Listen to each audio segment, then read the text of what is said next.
हिंदू धर्म को संसार का सबसे पुराना धर्म कहा जाता है। यही कारण है कि इसे सनातन धर्म कहा गया है। सनातन यानी जो सदा से रहा हो। सदा से रहने का मतलब यह है कि जब सृष्टि की रचना हुई उस समय से लोग इस धर्म को मानते चले आए हैं। इसे देवताओं द्वारा स्थापित धर्म भी माना गया है। गीता में भगवान श्री कृष्ण ने कहा है कि जब जब धर्म की हानि होती है और अधर्म बढ़ता है तब तब मैं धर्म की पूर्ण स्थापना के लिए अवतार लेता हूं। यानी इसे भगवान द्वारा स्थापित और संचालित भी माना गया है। इसे हिंदू धर्म की पहली विशेषता मान सकते हैं, क्योंकि इस धर्म को किसी मनुष्य द्वारा नहीं बल्कि देवताओं के द्वारा स्थापित और संचालित कहा गया है। हिंदू धर्म की प्राचीनता और महानता का सबसे बड़ा उदाहरण ऋग्वेद है। इसे हिंदू धर्म का सबसे प्राचीन ग्रंथ माना जाता है। कहते हैं कि ऋग्वेद की उत्पत्ति भगवान विष्णु के मुख से हुई है।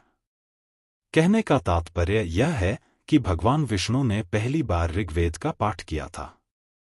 इसके बाद ऋषि मुनियों के द्वारा यह पीढ़ी दर पीढ़ी प्रचारित और प्रसारित होता गया। कहते हैं कि करीब 3800 साल पूर्व ऋग्वेद लिखित रूप में आया, जबकि इससे पहले यह एक दूसरे से सुनकर ही प्रचारित होता रहा। हिंदू धर्म के अनुसार भक्त भगवान के द्वार पर यानी मंदिर में किसी भी समय जा सकते हैं। भगवान का ध्यान पूजन करने के लिए समय का कोई बंधन नहीं है। भक्त को जब समय मिले तभी वह अपने आराध्य की उपासना कर सकता है, क्योंकि हिंदू धर्म की मान्यता है कि ईश्वर कण कण में और हर क्षण में हर स्थान पर मौजूद हैं। स्त्री पुरुष समानता का भाव जैसा हिंदू धर्म में प्रकट होता है वैसा किसी अन्य धर्म में नहीं है। इसका प्रमाण भगवान शिव का यह अर्धनारीश्वर स्वरूप है, जिसमें शिव के आधे अंग में देवी आदिशक्ति का वास माना गया है। इसी स्वरूप को आधार मानकर हिंदू धर्म में जीवन संगिनी को अर्धांगिनी भी कहा गया है। हिंदू धर्म उल्लास और आनंद का धर्म है। इसमें कभी भी और किसी के लिए भी शोक मनाने की बात नहीं है। यही वजह है कि हिंदू धर्म में राम कृष्ण के जन्मदिवस को उल्लासपूर्वक मनाया जाता है, लेकिन उनके शरीर त्याग की तिथि तक का कहीं जिक्र नहीं मिलता है। कहीं कुछ जिक्र भी है तो गौण है, क्योंकि हिंदू धर्म कहता है कि राम और कृष्ण ने भले ही शरीर त्याग दिए हैं, लेकिन वह सदा सर्वदा हमारे बीच उसी रूप में मौजूद हैं जिसे हम भक्ति भाव से महसूस कर सकते हैं। यानी हिंदू धर्म में शोक का कहीं कोई स्थान नहीं है। इस धर्म में अध्यात्म और संन्यास के साथ ही धनार्जन को भी खूब महत्व दिया गया है। यानी ऐसा नहीं है कि आप अध्यात्म के लिए घर द्वार छोड़कर सन्यासी बन जाएं, बल्कि यह धर्म कहता है कि हर चीज का एक समय निर्धारित है। युवावस्था में आप देवी लक्ष्मी और कुबेर को प्रसन्न कीजिए, यानी धर्म पूर्वक खूब धन कमाइए। गरीबी में जीना भी पाप कहा गया है, क्योंकि मनुष्य अभाव में होने पर गलत काम कर सकता है और पाप का भागी हो सकता है। इसलिए कहा गया है कि धन कमाओ और पाप से बचो। लेकिन युवावस्था ढलते ही मोह माया को त्याग कर अध्यात्म और संन्यास की राह पर चल पड़ो। हिंदू धर्म में चल और अचल दोनों तरह के देवताओं का जिक्र किया गया है। अचल देवता हैं मूर्ति रूप में विराजमान देवता, जिन्हें आप मंदिरों और घरों में पूजा स्थल पर देखते हैं।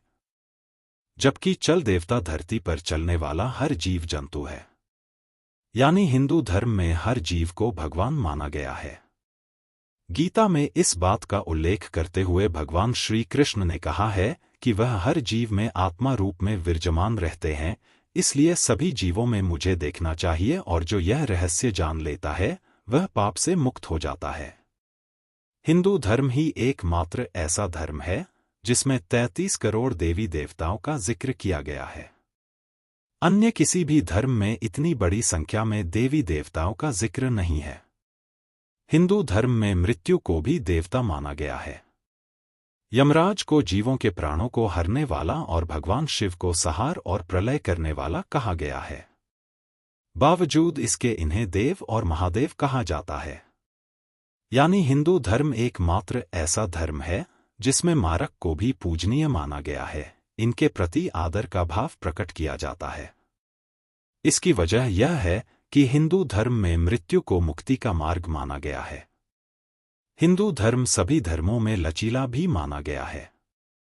इसका एक उदाहरण यह है कि इसमें काम भाव को भी महत्व दिया गया है और इसे आवश्यक बताया गया है। यही वजह है कि इस धर्म में काम के देवता कामदेव मौजूद हैं, लेकिन कामुकता को बुरा माना गया है। यही वजह है कि एक तरफ कामदेव को कामातुर दिखाया जाता है तो दूसरी ओर भगवान शिव को उसे भस्म करते हुए दिखाया गया है।